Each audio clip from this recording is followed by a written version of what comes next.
It's the ugly truth. Coach Clark, Coach Clark, we are live, man. Hey, yo. Yeah. We in the We in the building. Let's get a couple people in the room, man. We got a special guest today. I'm gonna turn my volume up just a little bit. There we go. There we go. We're locked in right now. Coach man, how was your day today? It was blessed. Hey, if you're not hydrated, make sure you're drinking plenty of water. Make sure you're drinking plenty of water. Stay hydrated out here in this heat. Definitely stay hydrated. It was a hot day. Supposed to be hotter tomorrow, right? It's coming. So Coach Clark, the area. We're in that part of the season right now where we anticipate football coming along. Everybody's starting to get that itch again. There's a lot of good basketball in the area too. Tell us about your organization and what you guys have going on. On the football side of things, SGC Panthers, we're locked in, and we have some things that we're working on for the fall season. So they haven't been revealed yet. We're not going to have a regular season, but we got some things that we're cooking in the kitchen for the SGC Panthers. They haven't been revealed yet. So, we still working behind the scenes for some good stuff for the SGC Panthers Youth Travel Football Organization, And on the basketball side, we're winding down our summer session with Supreme Basketball. We have, I believe, 2 more tournaments, and then the summer session to be over. Then we have trials in the middle of April. And big shout out to Supreme Game Changers Scholastic Sports Academy for launching Mighty Minds today. It's a new league that is being formed through Supreme Game Changers Mighty Minds League for challenged youth and adults. So that's something huge that was presented and laid out today. So Supreme Game Changers on the basketball side and SGC Panthers on the football side. Hey, we just trying to build brick by brick, man, to have a platform for our local kids, see the sports world from a different angle. So, It's good to hear, Coach, man. A lot of good news going on with your program. And shout out to the other programs in the area. I hope they're all doing well. Keep investing in the youth. That's the big picture. Coach Clark, I want one more question. Can you turn your volume up just a little bit? My volume? Yeah, please. Or can executive producer, Shot by Pain. I'm having some issues on my end hearing anything now for some odd I reason. just want to make sure I can hear everything clearly.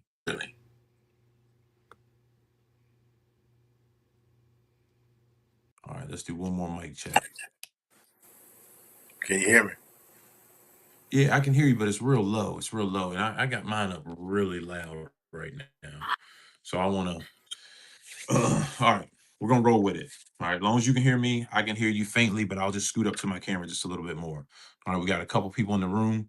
Who we got in the room right now, Coach? Thank you, Miss Leona. Popped up. Who was it? Miss Leona. Okay, Miss Leona's in the room. All right, so Coach, we had a conversation last week. Before we bring our special guest on, we're still at this turmoil. The world is waiting. Some of the world is waiting. Some of the other world just doesn't give a shit, right? Where is LeBron? What are you talking about, dog? What's that? What are you talking about? Where is LeBron James gonna land? Oh, the LeBron James saga. Yeah, where is he gonna put boots on the ground? Where is he gonna make his stay? A lot of people are saying Cleveland. A lot of people are saying he's gonna make this other dream team again and try to chase this trophy. Give me your thoughts. My thoughts, I really don't care. I think the LeBron James bandwagon was a lot of people jumped off, and in a lot of people's opinion, he started chasing trophies with the Dream Team scenarios when he made that big to do about when he went to Miami years ago with Mhm. Dwayne Wade and Chris Bosh. So a lot of people just ready for LeBron to retire. Mm-hmm. If LeBron goes to Golden State or Philly, it's like he's trying to cheat his way to a championship. I don't think LeBron gets another championship anyway. So I I mean, mean, he's had a long, healthy run, yes, in the yes, NBA. You know, yes, so 100%. Um, he's still personally, I not think he'll MJ. be a He's still good not ambassador MJ. I'll for the put that out game. there. Yeah, yeah, I think he's gonna be a good ambassador for the game, but he changed the culture in a way that it's a cheat code now. You What you know, mean by you that? want to put the best players together. Therefore, in the Jordan era, Magic Johnson era, you want to play against the best. I want to play against them. That's right. That's right. You know, Charles Barkley said it best. I think that was a great statement by Charles Barkley. Um, I wouldn't 100% call it cheating. Um, I would call it you're putting together a dream team thinking that you can win the big one. Because we've Right. seen some good guys be on teams together and not gel well together. Oh yeah. Oh yeah. You know, so they could put that team together and it could be a flop. Because Injuries can happen. they thought that them guys going to Houston was going to Hmm. win a championship with Yeah. Hakeem Clyde, Charles Barkley. Yep. That didn't happen. You Nope. know, Didn't happen. the Lakers with OKC. Gary Payton Right. and Karl Right. Malone. I Yep. mean, that was close. Did not. It was close, but it did not work out for him in the long run. I Right. mean, at the end of the day, Coach Clark, you talked to me about this on occasions when we were on the phone. There's one ball, 5 players. Hmm. You still got to work together. You still got to work What together. up, Chris? Chris jumped in the room. Wait, Thank you for he jumping in the waiting room, on Chris. James to retire. People waiting on James Yeah, to retire. Get out the way. yeah. Get out the way. Does, Let your does, son does do his his son thing. go And with him? Does his son go with him wherever he lands? does his son retire with him? Hey, it remains to be seen. I mean, whoever assigns him, do they have another spot for his son? Right. Cam Yeah. said he agreed with him. Agree with Yeah. Stephen A. Smith. I'm not a big fan of Bronny. I'm just Yeah, not. yeah. I'm not sold yet. I mean, I there was need a to see lot of more other productive. people I in need to front see of him, more like, from him. That's all. right. I mean, you weren't a leading scorer at UCLA. I mean, at USC. So show me more. Jeff Porter, thank you for chiming in, man. Jeff always got some Jordan good had a commentary dream for team. us. Jordan, Pippen, Rodman. Barkley would never play with them. And Jeff, that wasn't no dream team. Pippen was drafted to Chicago, Yes. Yep. and Pippen was a nobody when he Now, came don't into get the me league. wrong. When they brought in Dennis Rodman for rebounds, Yeah, that was them structuring a program, an antidote to win. yeah. Because they could have got another player besides Dennis Rodman to get rebounds. Oh yeah. But Dennis Rodman was a great He defender as probably was well. handpicked. Rodman Yes. probably was handpicked. Mm-hmm. Yeah, But but great comment, Jeff Porter. I appreciate that, man. Pippen We came got into the league as nobody. right, right. He worked and earned his stripes. Absolutely, absolutely. But these other Yeah, guys, these absolutely. mega millionaires, they already quote unquote superstars in the league that LeBron trying to team up with. Right. He need to go ahead and ride into the sunset, man. Yeah, Go you think he smoke needs a to wrap it cigar, on go up, sit though? down somewhere, man. Yeah, going wrap it up. I mean, statistics wise, I'm not even a big fan of his statistics. I mean, It's long a thing career. about that, Mike. Say it again. It's a thing about that. Him Right. chasing I stats. mean, you played way longer than Jordan, and you have less rings. Mm-hmm.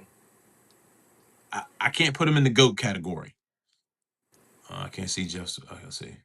He said, but they picked up Rodman. I love giving you guys a tough time. I Yeah, already know it, Jeff. absolutely. We love it, Jeff, man. We appreciate Jeff, man. We appreciate him because I know that Jeff, in deep down in his heart, he's a Jordan fan. He gonna He's give from it to that you era, real. He gonna give it to you real. right? Yeah, he's Regardless. gonna keep it real too. Yeah. Mm-hmm. Let's see, Coach. That's our that's our time on LeBron because we didn't want to spend a whole lot of time talking about him. We really, really didn't. I mean, it's just a hot topic right now. People are it's part of the game right now, man. He's drawing a lot of attention because once again, once that different jersey goes on his back, the sales of that jersey are going to go up. Yeah. What up, G? You know, he's going to sell some jerseys. He's going to sell some tickets. Oh yeah, no question. You know? No question. He's very marketable. Age, he's still very marketable. Yeah, for sure. At his age, playing at a high level, I don't see him being a movie star. I'm not sure if he's going to be on the side of a desk being an analyst. I don't know if he's going to be a coach. So he might need to suit up 2 more years. Nah, I don't know if it's going to work. I hope not. I really, really hope. I hope he doesn't, but you just never know. You never know. So, okay, I just lost Coach Clark for a second. Hopefully we can get him back on. We apologize about that, guys. Sometimes there's some technical difficulties. But we want to bring on a friend of the show, a friend of mine, Mr. Sean Scales, Virginia Tech. The man was a monster in his prime, but people don't realize Sean Scales is in the area, man. You know, if you're a Virginia Tech guy and you know about Virginia Tech, you know his name and you know the game, right? Sean Scales, we're going to bring him on the show here in about 2 minutes. Coach Clark, I'm glad I got you back. Let me check your audio real quick. I can hear you. Oh, there it is. Good. Now your volume is perfect right now. All right. So with no further ado, let's bring on Sean Scales, Pittsburgh Steeler. Let's bring him on, man.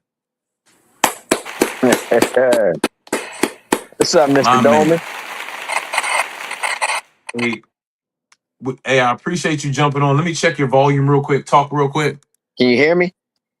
All right, we can't hear him yet. All right, we're gonna make an adjustment, Sean. You can hear him? Okay. Can the audience, can y'all give us a thumbs up if you can hear Sean Scales speak? I just want to make sure because if you can't hear me, I can't hear him, then Coach Clark, we'll work together here to figure it out, okay? Let's see. Let's get a thumbs up from the audience real quick. We're at a little rundown. LeBron gonna be the owner in Las Vegas in some capacity. Oh man, please don't let that happen. Jeff said he can hear. All right, Jeff said he can hear. Okay, all right. So, Sean, man, we appreciate you jumping on with us, man. We got a couple questions for you. We're gonna go through a little bit of history, where you were then, and where you are now. But first and foremost, I'm gonna tell you where I want to start, man. I want to start at Fork Union. I got to do this, bro. Hey, you a Fork Union baby? I am. Oh wow. I am. Hey, boo, boo, boo. You must. He's a Hargrave guy. Mike, you didn't tell me. I was gonna say you must be a Chatham guy. You didn't tell me that. I know I did. I take notes, baby. I take notes. That was always a good game. Oh yeah. Fork Union and Hargrave. No question. How did you get to Fork Union?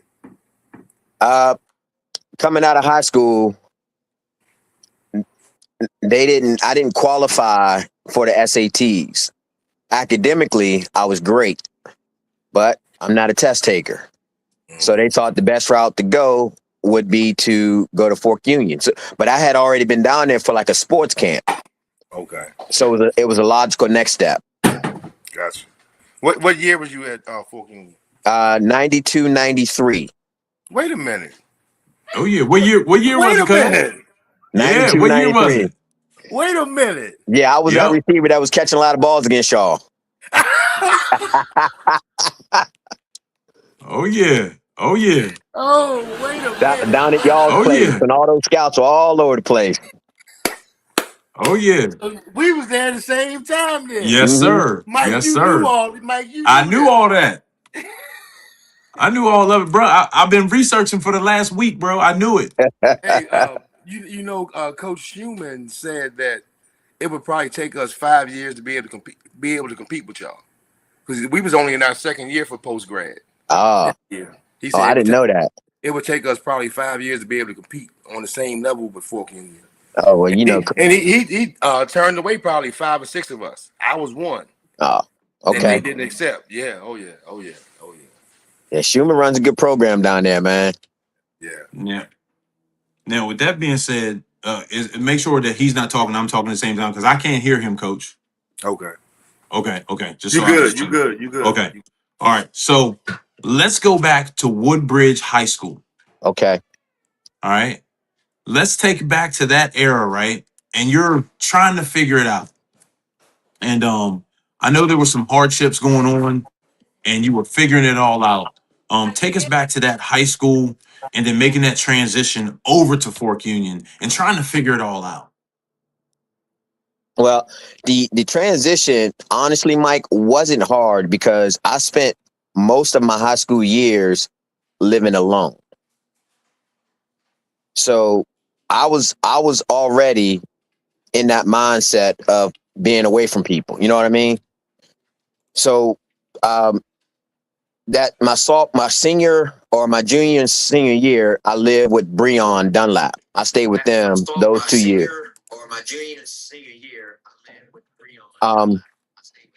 And I kind of just kept my nose down, just stayed quiet, being a good athlete, not getting in trouble, so nobody knew what my circumstances were. And it worked out for me. You know, athletically, I don't want to say I dominated the area, but I dominated the area. But like I said, academically, I qualified to go to college, but SAT scores, I did not qualify. So I had to take that one extra year to get the required SAT scores to get into school.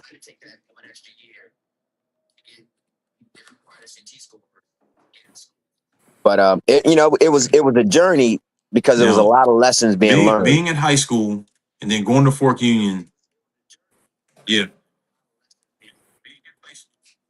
You know, the thing about being in that military school, and Coach Clark could probably you were at Virginia Hold Tech on, Mike. from 93 Hold to on, Mike. 97. Hold on. Okay. Hold on, Mike. Hold on. Go ahead, Sean. Being in that prep school, you know, you learn a lot about yourself. And Coach Clark probably can attest to this because you're in it. You know, my school particularly was a Baptist affiliated school, and I'm not averse to praying, but I never prayed as much as I did while I was there. In that process, I learned a lot more about me as a human in that 1 year than I did, you know, to that point. Oh yeah. So that was one of the biggest things about Fork Union that helped me continue to grow and again stay out of trouble. It was definitely a year of solitude and finding out who you were. And I still say to today, Sean, that it's a great avenue for kids, you know, first time being away from home, basically. Learning how to be responsible for you and yourself, you know. So. That's what it was. Yep. Go ahead, Mike, with your question. So with that being said, you were at Virginia Tech from 1993 to 97. Yes. What was the transition like from prep school going to that college to school? The transition was different. You know, so let me say it this way. Even at Fork Union, I still felt like athletically I was above the fray. When I got to Virginia Tech, that was no longer the case. And it was apparent right away. It wasn't anything that, you know, that I gradually realized. No, it was right away. The players were faster. They were bigger. And I was still lacking some discipline, you know, because again, all through high school, there was no one telling me to sit down and study. I had to figure that out on my own, which is why I didn't take tests well, because I didn't prepare well. I could do the classwork, but I couldn't do the test work. So that was also very apparent my first year at Tech. I almost failed out, actually. You know, it took me that summer to realize I need to act right and get myself together. I'm not going to be here very long. And I did that summer. Mm-hmm. So you stayed on campus that whole Oh yeah, I went. freshman to Listen, sophomore. Coach Beamer said you got summer school to get those grades up. I heard what he said and I listened to what he said And stayed there. and kept my butt there and went to work. Mm-hmm. But it was the best thing I could have done anyway. Like I said, I had nowhere to go. Wasn't like I was gonna go home to anybody.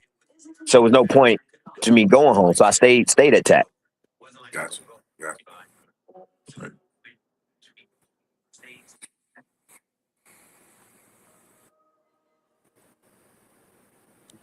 Now, at Tech, you did lead the Hokies 30 catches, 510 yards, and 4 touchdowns. There were some injuries that had happened. How did you deal with those injuries and that adversity during those seasons? You know, one of the hardest things you can do, man, is bust your butt all summer and get an injury. And initially, you know, to start off, so the 96 season, 96, yeah. The 96 season, I had a really good coming out year. And I was expected to do well going into my senior year, which I felt really good about. So, you know, I went to work that summer. I spent some time in the summer. Just, you know, obviously I stayed down there. I trained hard. I ran. I got in shape. I was in good shape. I was in great shape. And then going into camp, I pulled my hamstring. So, you know, I shook it off. I got back out on the field. You know, so going into the season, it's like 4 games into the season. I'm leading the team in receptions. No team wants to kick it off to me because I got 4 returns and I'm averaging like 36 yards per return. I mean, it was ridiculous. So they stopped kicking to me because I was getting closer and closer every time. And then I don't remember how many touchdowns I had, but I had a few touchdowns already. And this is like 4 games into the season. So, you know, 10 game season, 12 game season. I'm thinking, okay, this is going to be a good year. Fourth game into the season. Best game yet. We're playing Miami of Ohio. And like I said, all summer long, and minus that hamstring injury, I'm ready for this stage. First half of the game, I had 3 receptions, 83 yards receiving, a touchdown. Going into halftime, Al Clark threw a long ball, but he threw it short. He gave the guys a chance to catch up. I caught it, sprained my ankle, went off the field, got retaped, came back, surgery 2 weeks later. That was my senior season. So that was a hard pill to swallow, man. That brought tears. That was a hard because I was working hard and I was off to such a strong season. Mm-hmm. Right. That's a mental challenge right there. Yeah. Yep. When you prepared so much and prepared for that spotlight, and then a injury happens, and yeah, how do you recover mentally? Yeah, I mean, you know, I was having fun, and you know, part of being an athlete is having fun. Oh, and yeah. I was having fun. I was returning punts, returning kickoffs. Like I said, I was making it at that point. If I'm not mistaken, I accounted for 51% of the offense. Hey, you know how people always say that, you know, there's different levels: high school, college, professional, and you know you got to get used to the game slowing down. Mm-hmm. And so your senior year, the game has slowed down to a snail's pace to you, and you were just there. I tell people this story all the time. I said, you know, in high school when I played, I said it wasn't like I was faster than everybody because I was faster. I said the game was moving so slow, people were so slow. I just moved way faster because all I did was react. That's all I did, react. My reaction was them thinking. I wasn't thinking. I was just playing. And that's what you're talking about. My senior year, I stopped thinking. I was just playing. Yeah. Yep. And having fun. Mm-hmm. Oh, yeah. Oh, yeah. Yeah. Now, real quick, take me to playing in the Orange Bowl in 1996. Against Nebraska. Was that Nebraska? Yeah, it was Nebraska. Yes, sir. Yep. I think so. I think so. Yeah, I'll because double check. I'll fact check. the year before we played Tennessee. But yeah, Nebraska. Again, that was my junior year. Red junior year, yeah. And going into that game, Nebraska. That was when Nebraska was Nebraska. They were balling. Is that Tommy? Was Tommy the quarterback? Tommy Osborne was still the head coach. Yep. They had Scott Frost at quarterback, I believe. So they were good. That was when Nebraska was Nebraska. And I'm telling you, man, because they always get the teams together for dinners and stuff like that, celebrate the Orange Bowl, and those boys were so big, man. That's a different kind of big coming from Nebraska. That's a different kind of big. But we went into the game with all the confidence in the world, and we knew we could play with them. That wasn't even a question. It was who was going to have the better game that day. I played, and I remember this to this day, man. Mike Minter, safety for them, lined up on me, and I'm good off the press because I'm quick. Mm-hmm. He lined up on me, man. I ran and listen. I remember this like it happened yesterday. I got him on my hip pocket. I knew he was in trouble because I had a corner out. Mm-hmm. Once I got him on my hip, I straightened him up the field, and I stuck him to the field, and he bit on it. There was like 10 yards of separation between me and him. Jim Drunkenmiller threw a nice pass, but all I see was the end zone, and I dropped the ball. You dropped it? First play of the game. Y'all went up top? Yep. Listen, we were sending a message and sending it quick. Yes. And I couldn't believe it. I shook it off, though. I shook it off and bounced back because I remember another play in the game where Jim underthrew me and Mike Minter was right there, and I went and took it from him. Caught it in the end zone. That Minter, was he the safety for Chicago? Yeah, Mike Minter, yep. I think he did get drafted by Chicago. Mm-hmm. But yeah, that was a fun game, man. Yeah, I miss those days. Mm-hmm.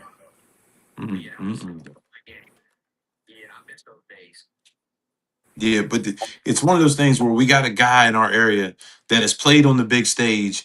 I want to make sure that you get your flowers, bro. Like, I've had an opportunity to hang out with you, play a little bit of like some flag football with you, and I learned a lot from you.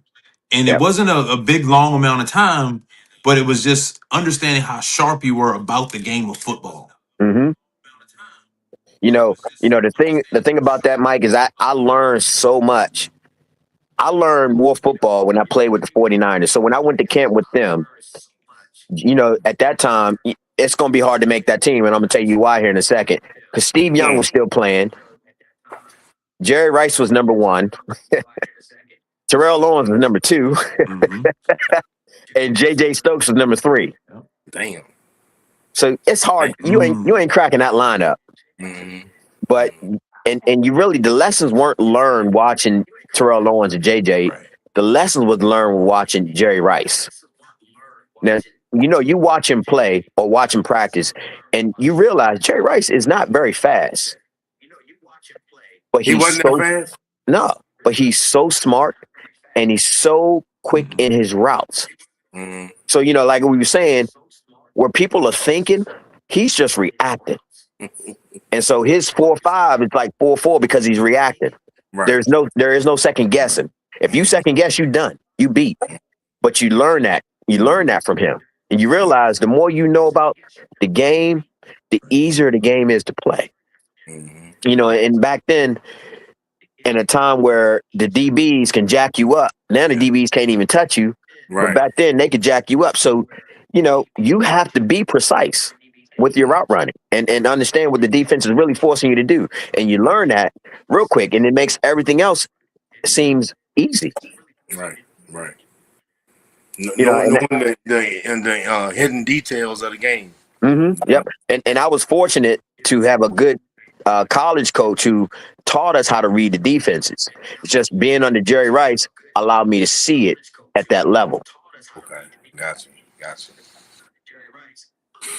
How was the transition from college to professionals? Again, With man. that speed and the terminology is different.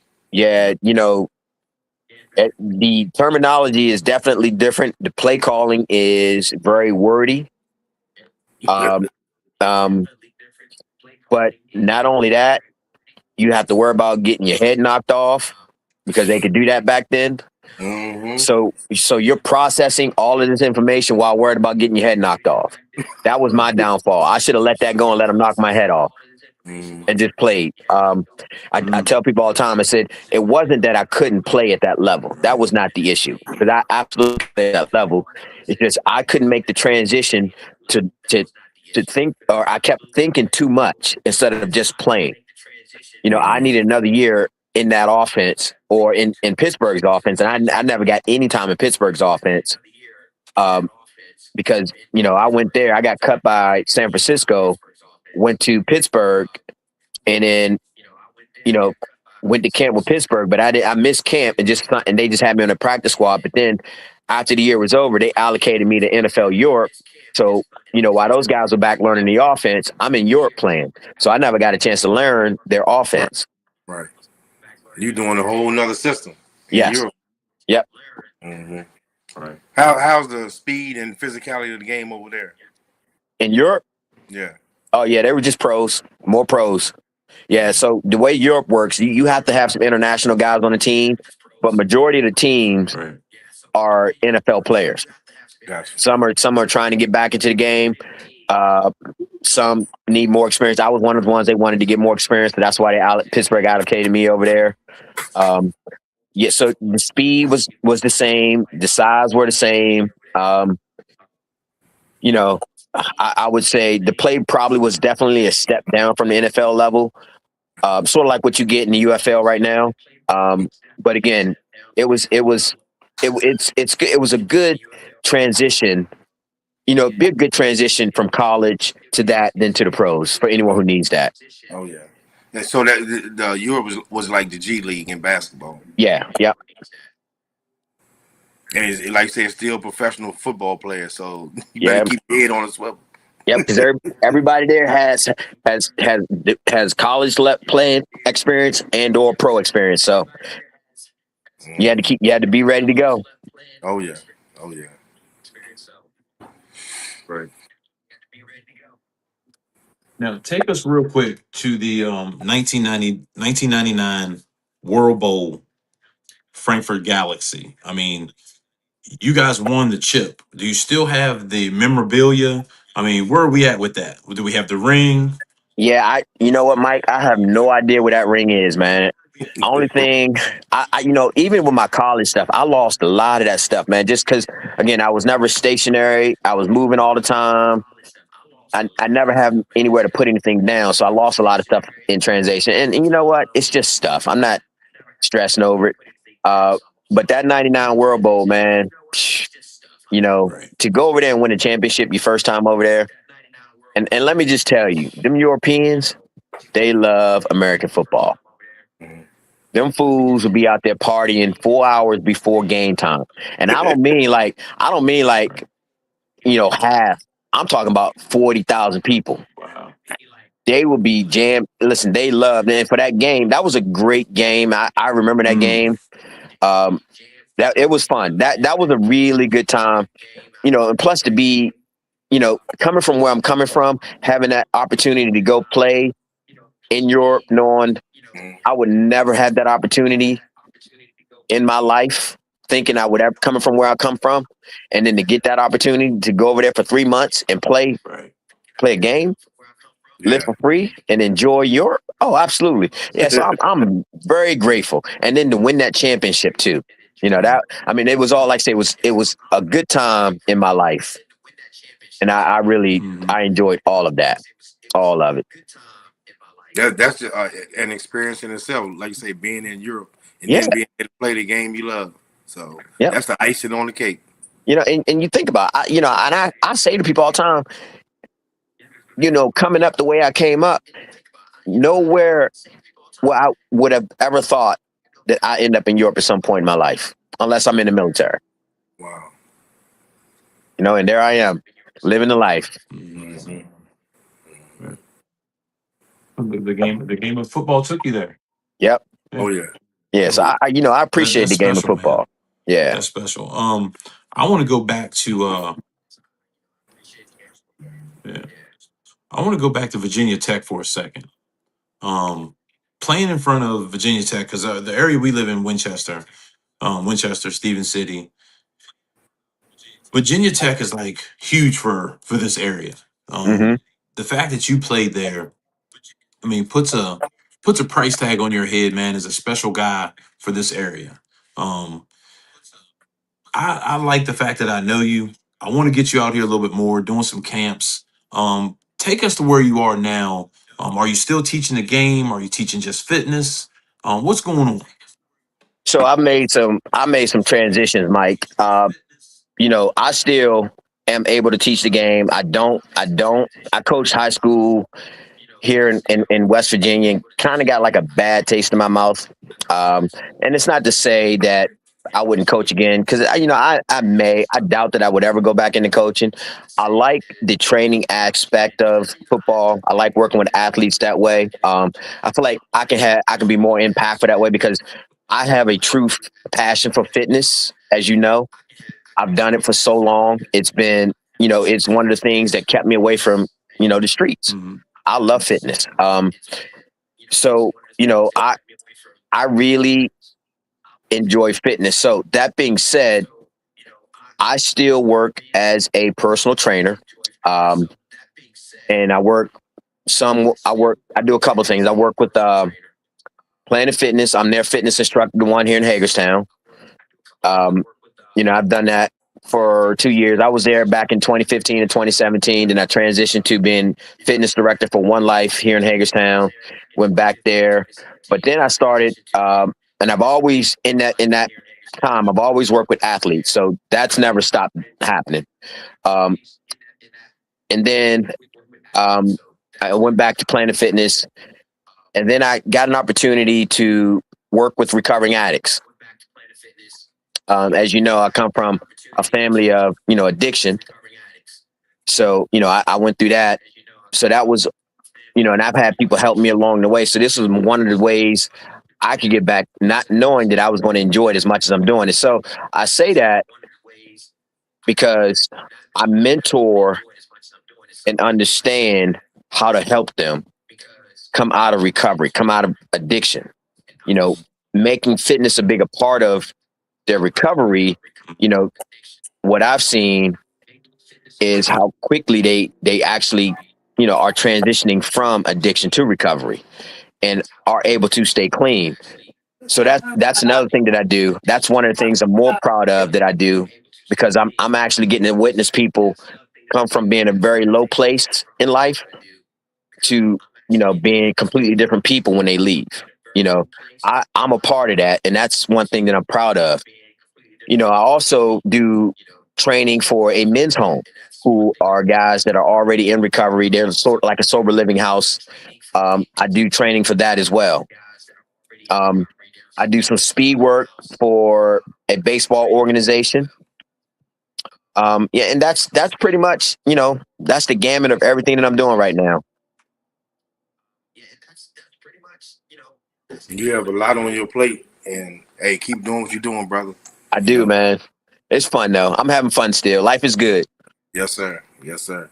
Hey, we on the other side of 50. Right? Right? Oh yeah. Right. No. Yeah. Now, with that being said, Coach, I'm glad you said that. Okay, so my cousin, one of my favorite cousins right here is on the other side with me. This is my favorite cousin right here, right? So, and for the longest time, believe it or not, I didn't know he was my cousin, but this is one of my favorite cousins, right? So I knew that I would be able to bridge this gap to get you out here one day to speak to these kids over on this side of the mountain. Mm-hmm. We got to make it happen. I'm in. Yes, sir. Yes, sir. All you got to do is say the word, man. I'll make it happen. Yes, sir. I mean, we would love to have you out here to talk to these kids. And I also wanted to ask, for a kid that's a sophomore, junior, senior, what would you say to that kid that has a goal of going to college, to be a student athlete in college? What are they supposed to be doing their 10th, 11th, and 12th grade year if they want to go to college? And Well, play sports? the big thing is obviously the books would be number one, right? And then the other thing would be, let me say it to you this way. Here's what I learned. And you guys, because we're all close in age, I'm pretty sure we're all close in age. We spent majority of our time outdoors, right? Even as athletes, we still spent majority of our time outdoors, always honing and practicing whatever craft it may be. Yep. Right. Today, with these athletes, only time they practice that craft is when they have practice, or if they're part of your group and they have to be there. It's hard pressed to walk around and see a bunch of kids on the basketball court playing basketball and being serious. You know what I mean? Mm-hmm. So, as a junior or as a sophomore, junior, and senior, Coach Rob used to always say, get outside, go play with some people you don't know, let them knock the hell out of you. Mm-hmm. You'll get better that way. So I would say, tell those kids, put the daggone on electronics down, go outside and play. Yeah, you got your practices, but go play, go be an athlete, get off the phone. I think, I feel like that's missing.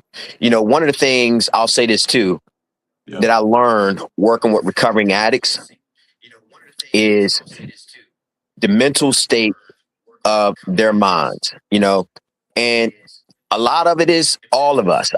I say myself included, because, we get so locked in, but we forget that an important aspect of our health is, number one, being outdoors and getting sunlight. Walking in the grass. Think about how many times as a kid we walked around barefoot. All the time. Yeah, that's important, but that also helps with your mental health. So again, put the phone down, get outside, get some sunlight, because that sunlight is so good for you. And then the other thing is, I would say to these young athletes, again, as I've gone through this process, one of the things I've learned is that how you eat and treat your body goes a long ways, for you as an athlete coming up, for you as an athlete in college, and for you as a person as you age. You have to always listen. I tell people all the time, if God didn't make it, don't eat it, because that's going to tear you up at some point.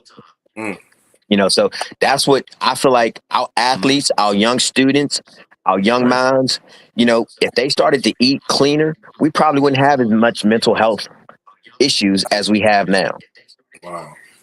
That's a whole subject in itself. Yes, sir. Yes, sir. Mm-hmm. Yeah.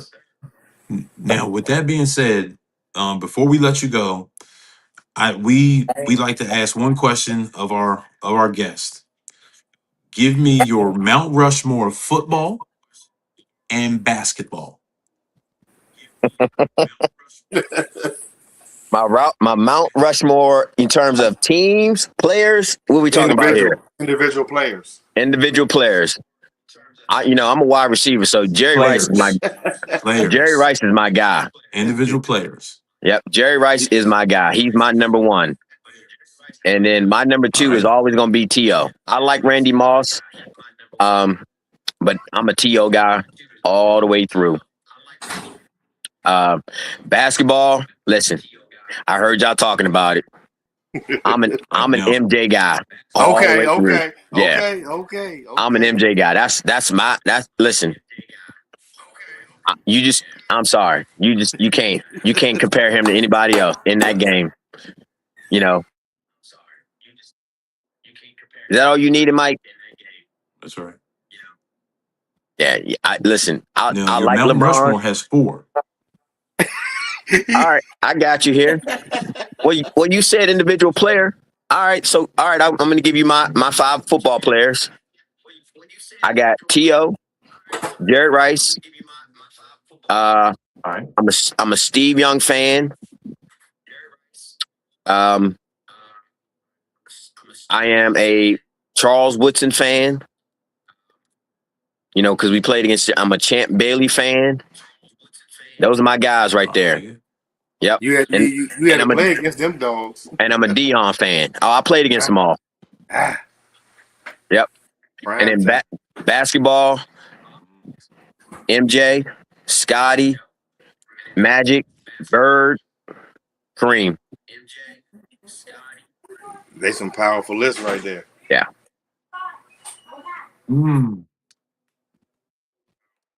I like it. I like it. Well, Sean, we appreciate you coming on the show. I have Coach Clark's number. We're gonna exchange numbers. I'll make sure they have your contact information. We'll get you over here. I'll touch base with Coach Clark. We'll try to make something happen. Get you out here to speak to the kids. Maybe come out to one of the camps that Coach Clark has coming up. Mm-hmm. We'd love to have you out here, man. Remember, you're always welcome out here. You come to Winchester, this area. You got my number. Call me. I will do, man. Absolutely.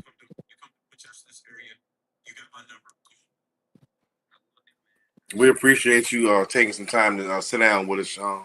Yeah, my pleasure, man. Anytime. And share part of your story, man. Anytime. Have you thought about writing your book? No, I've had people ask me about that too. You know, those kind of things. At some point, maybe, I don't know. I've never really thought about it, but people have asked me about it, and maybe it's time. Hey. I got a story to tell for You sure. got a story to tell. Yes, sir. Share that light on somebody. Yep. Yeah, right. We got a story to tell. Appreciate you, Sean, man. We'll have you on in another couple weeks, man. Once football season starts, we'll get you on to kind of talk about football during the season. Be careful now, because you know I'm gonna be down in Blacksburg.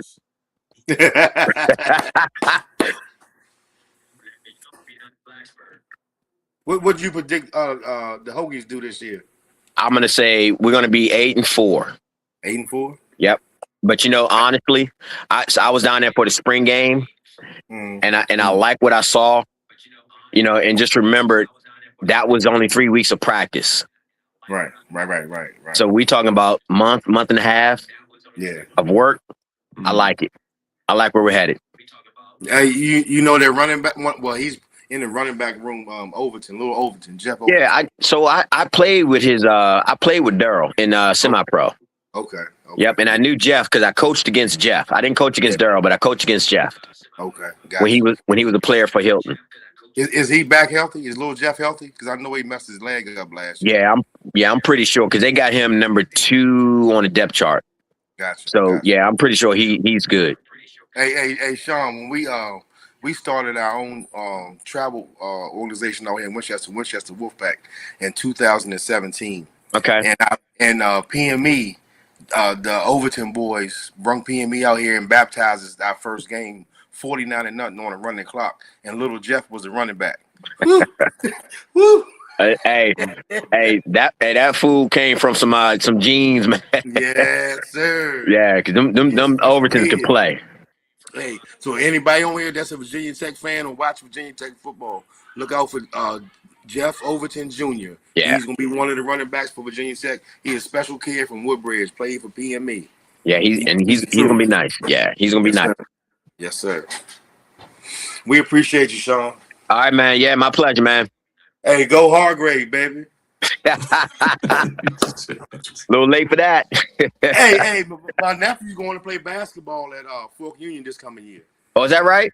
Yes, sir. That's good, man. Yes, I know that the guy, he's not there now because he was older gentleman when I was there, but they still do a nice job, man, with the PG program in general.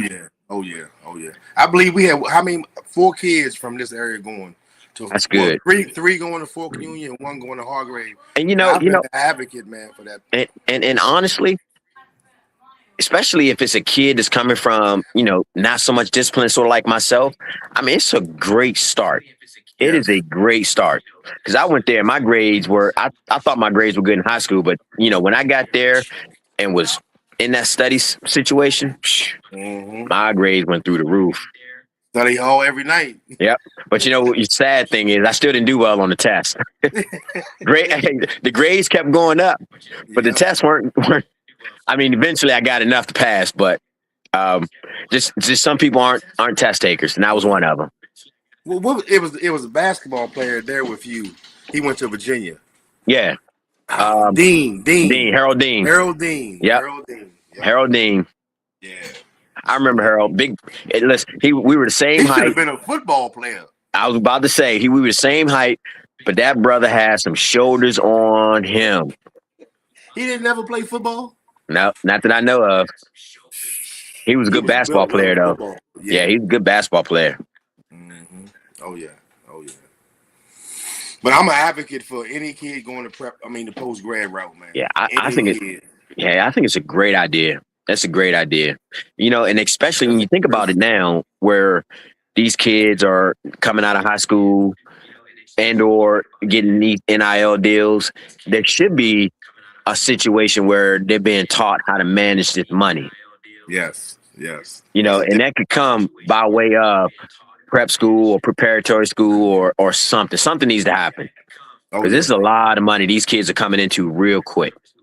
And most of them kids haven't had a lot of money. So that's right. And being a professional athlete, of course I was never in a situation where I was making those millions of dollars, but I watched, these guys come in and make this money and they just blow it.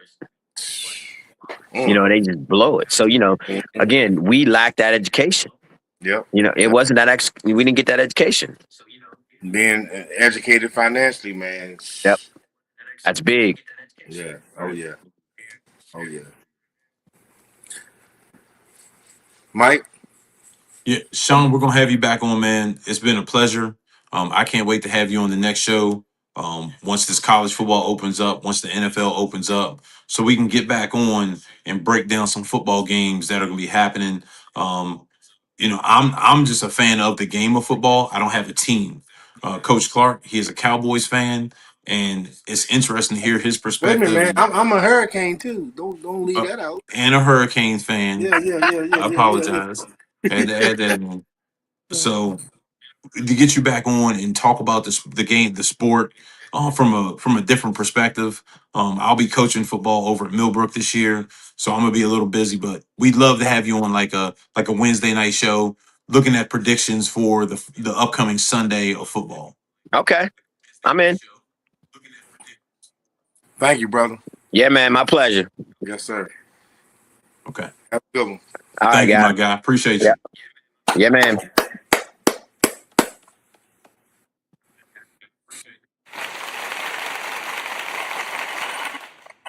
Coach Clark, man, good stuff, man. Good stuff, man. Hey, Yes, great dialogue back and forth, man. I enjoyed that, man. Shout out to Sean Scales. Hey, Slim, you knew that the whole time too, Slim. Listen, man, I take notes, brother. Your head, didn't you? Yeah, man, I take notes, brother. I take this craft very seriously, man. Okay, got you. I enjoy what we're creating here. I really, really do. I enjoyed it, man.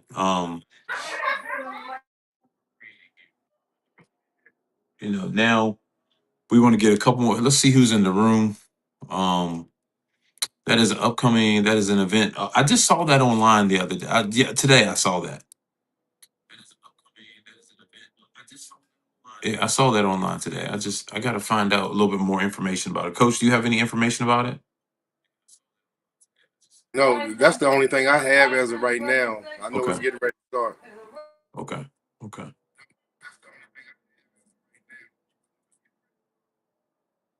All right, then what we'll do, we'll have it posted on our social media platform so people can take a look at it. Maybe if they have an interest in donating to the cause.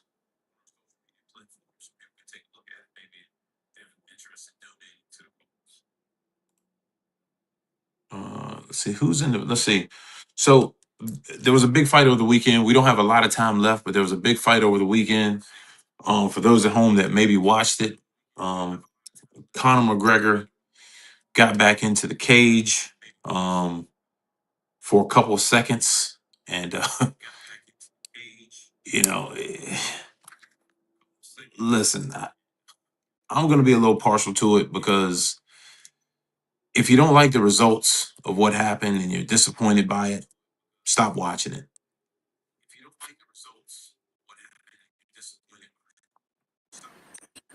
You know, What do you think about the results? a guy walking in there. I mean, okay, look, I'm gonna put it into this perspective.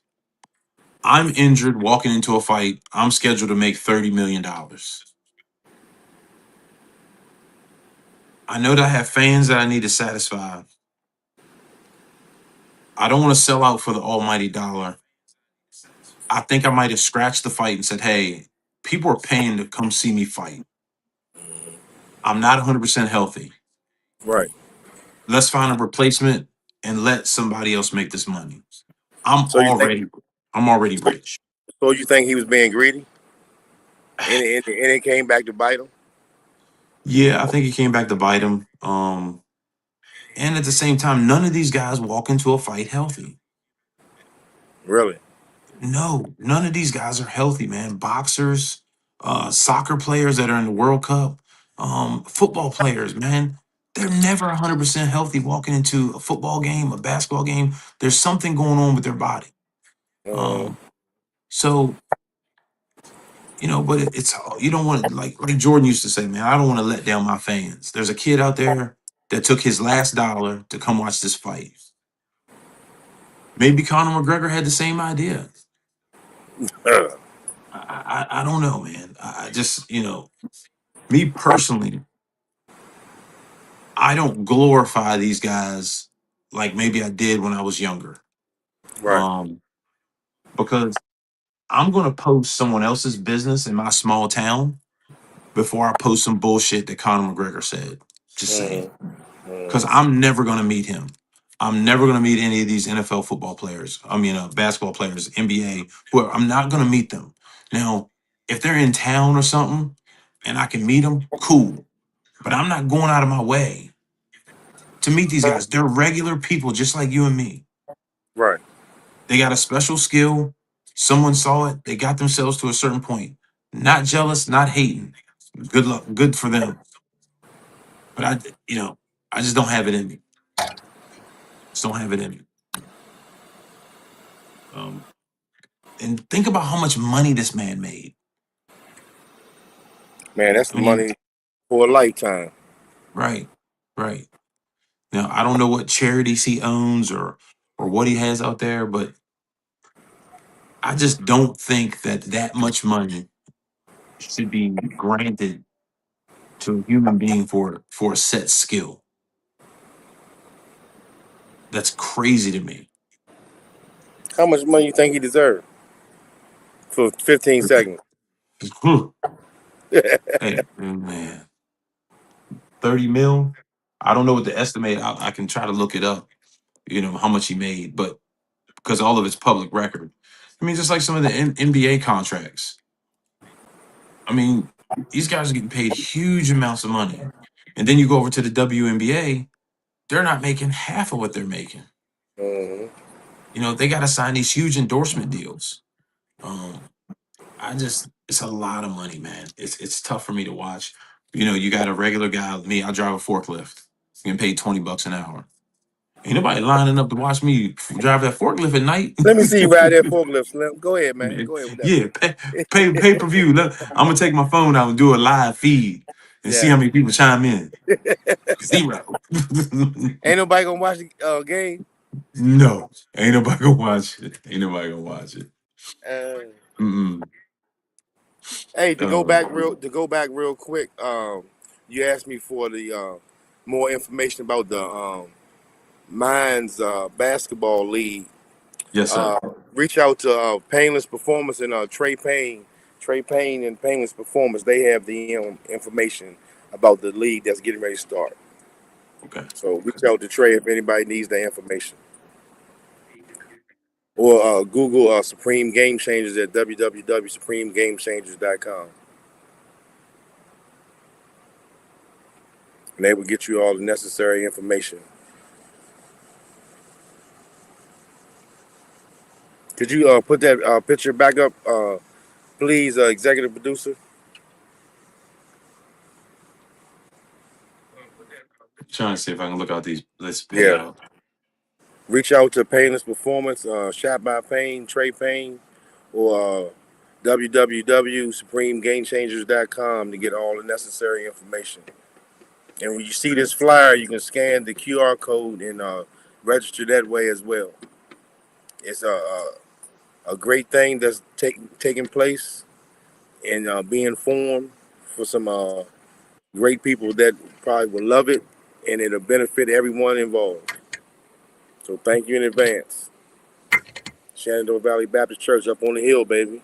It's not just football, basketball. It's about changing lives.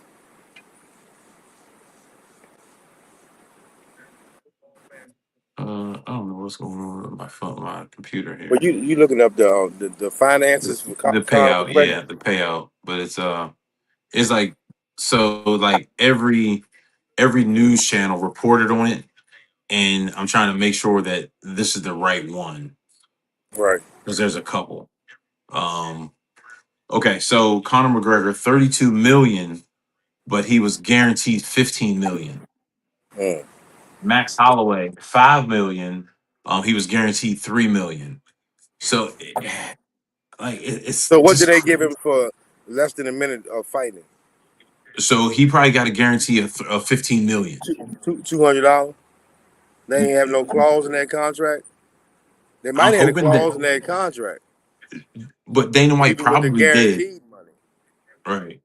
So in reality, what you're saying is he made history on Saturday and made 32 million.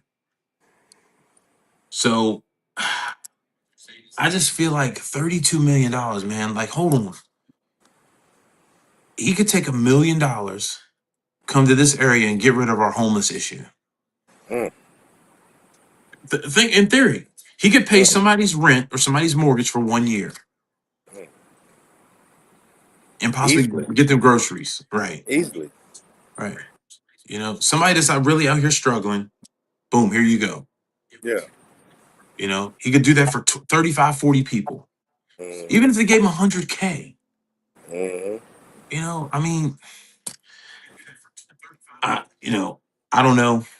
I'm not a professional fighter. I don't know what goes into it. I know there's a lot of expenses with their training, their diet, stuff like that. I get it. They got agents. There's a lot of fees wherever they're fighting at. But $32 million.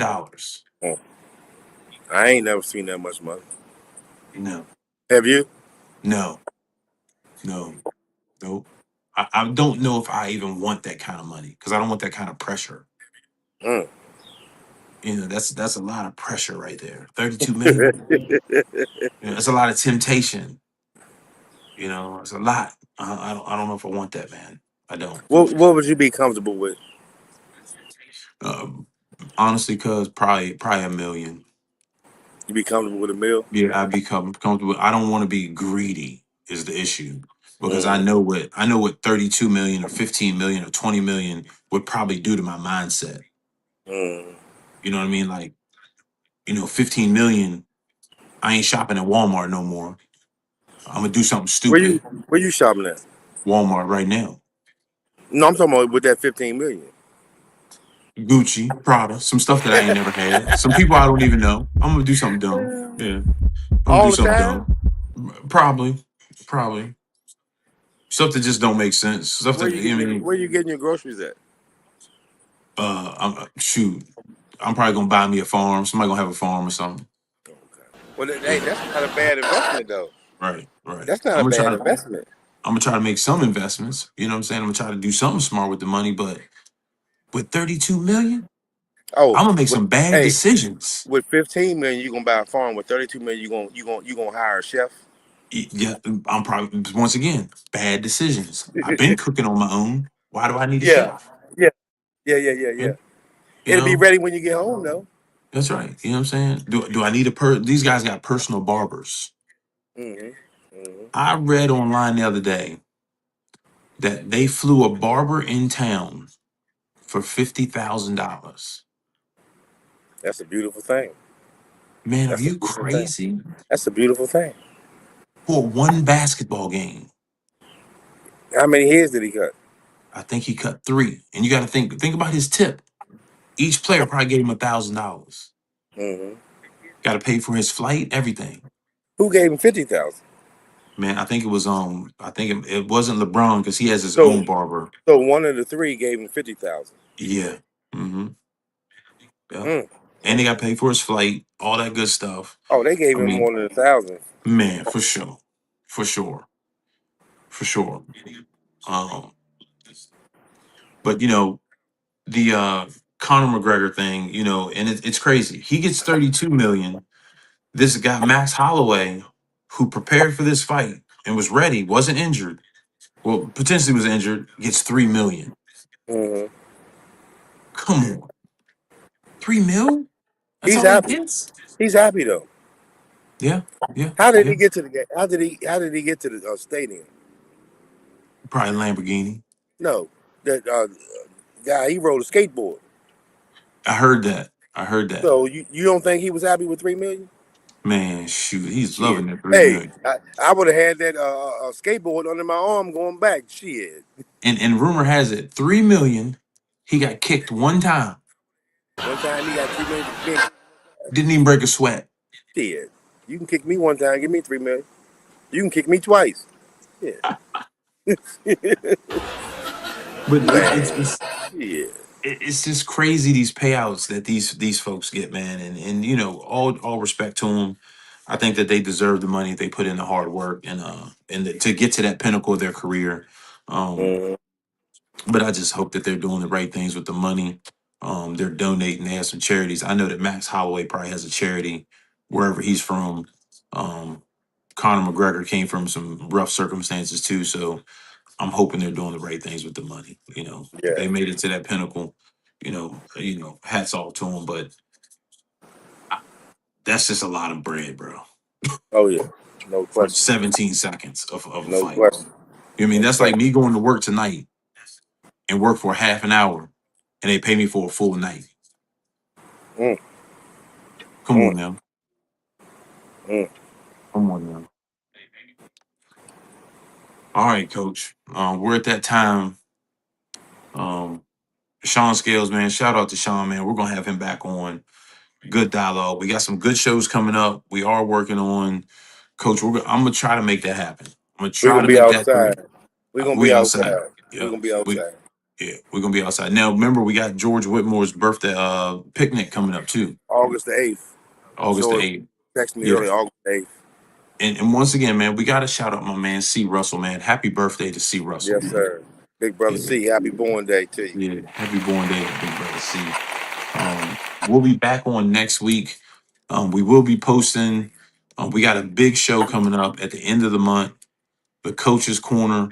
We got 4 good former and current basketball coaches coming on to talk about the state of basketball in the Shenandoah Valley. Mm-hmm. And I'm also thanking G Witt, August the 8th, your birthday cookout is the same day of the Dimes showcase. Yes. So more than likely, I'll go to the Dimes report for the showcase first. I gotta see what time. I think I got one girls team I'm coaching, and then I'll make my way down to G Witt's crib and hang out. Hopefully, I'll be able to enjoy some food this time. G Witt, I'd like to make one request. Can we get some turkey burgers, please? Can we get some turkey burgers? That's all my request is. I need a turkey burger. And if you got a hot dog, can I get an all beef? Damn, we got a whole lot of requests, Joe. I'm just saying, bro. I just, that's all I'm asking. And I need to know who's gonna make the baked macaroni and cheese. Oh my God. That's it. But once He again, gonna Coach borrow you Park, from the man. yard. What's that? He gonna borrow you from the yard. He might. I want to get there early and mess with him. I got a special interview with him before he starts cooking on the grill. Hey, let me read this before we get off, Mike. Go ahead, Coach. I don't know who all needs to hear this message. Parents, athletes, uncles, aunties, grandmas, papas, etc. Unless it's a non-competitive rec league. Basketball isn't equal opportunity. That goes for any sport. But this post is about basketball, but that goes for any sport. If you don't know the plays, you won't play.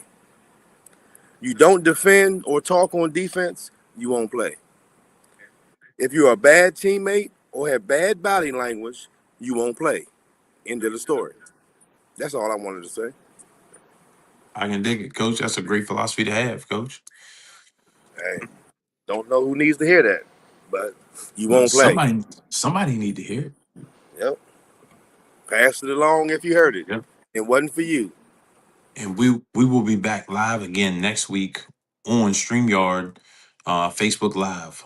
We're gonna do a good. I got something planned for you next week, man. I gotta put this thing together, man. I'll let you know. Who, me? Yeah. Okay. We got. Yeah, you be pulling stuff out your hat. Man, I saw that look on your face. He said, "Huh? Wait a minute, 90 what? 92, 93. 93? Hold on."